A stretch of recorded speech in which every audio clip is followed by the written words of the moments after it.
তুমি যদি আমার মেয়েকে বিয়ে করতে চাও তাহলে আমি তোমাকে 5 বছর সময় দিলাম।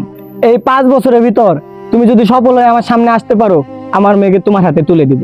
আঙ্কেল, আপনি যদি কথা দেন এই 5 বছর ভিতরে আপনার মেয়েকে কোনো জায়গায় বিয়ে দিবেন না, তাহলে আঙ্কেল আমি আপনাকে কথা দিলাম এই 5 বছরের ভিতরে আমি যেমনি হোক সফল হইয়া আমি আপনার মেয়েকে বিয়ে করব।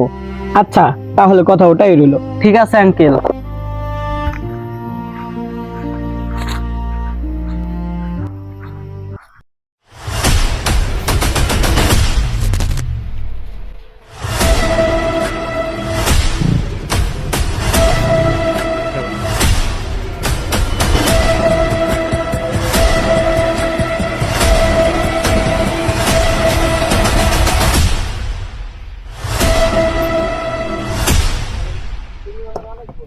ওই সাব্বির,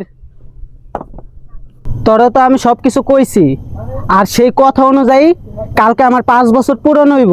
আমি কিন্তু এখন আজকেই চলে যাবো, তুই কিন্তু এদিকটা পুরোটা সামলায় নিবি, কি পারবি না? আরে ভাইজান, আপনি এডি নিয়ে কোনো টেনশন করেন না, এডি সব আমি দেখা নিব। আর আপনি যে উদ্দেশ্যে গেতাছেন এটা আল্লাহ পূরণ করি ভাইজান।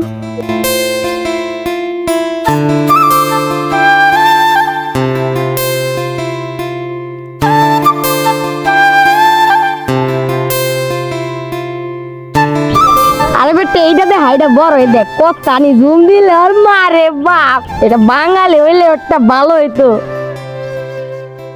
ভাই দেখ এটা মোরক না? হ্যাঁ হ্যাঁ মোরক তো দেখ।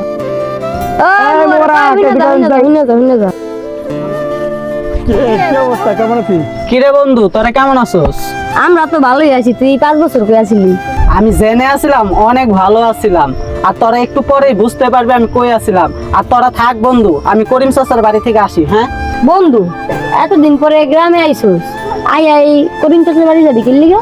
আরে তোরা এদি বুঝবি না, ওই করিম চাচার মেয়ে আছে না বৃষ্টি, ওর লগে তো আমার বিয়া ঠিক হইছে। চাচার লগে কথা হইছে, আমি যদি 5 বছরের ভিতরে সফল হয়ে আইতে পারি তাহলে আর মাইয়ার আমার হাতে তুইলা দিব, তার লেগে তার বাসায় যাইতাছি। কি রে বেটা, তুই কি 5 বছরে পাগল হয়ে গেছিস গা? তুই যাওয়ার 2 বছর পরই তো করিম চাচার মেয়ের বিয়ে হয়ে গেছে গা।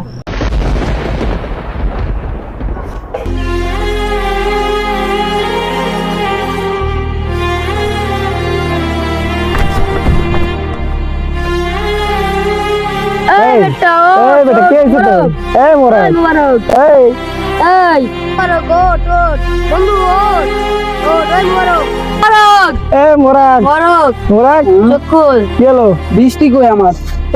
বৃষ্টি কই? এম করিস না, এই বৃষ্টি, পাগলামি আরে করিস না, পাগলামি করিস মোরক, না, পাগলামি পাগলামি করিস করিস না। আমি বৃষ্টির কাছে যাবো, খরচ পাবো। বৃষ্টি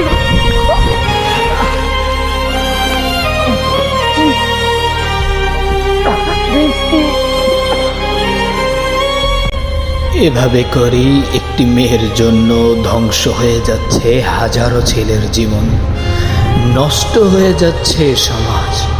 তাই সবার উদ্দেশ্যে একটি কথাই বলবো, আপনারা কেউ কোথাও কাউকে কখনোই মিথ্যে আশ্বাস না দিয়ে বরং সত্যটা বলুন, যেটা আপনি পারবেন।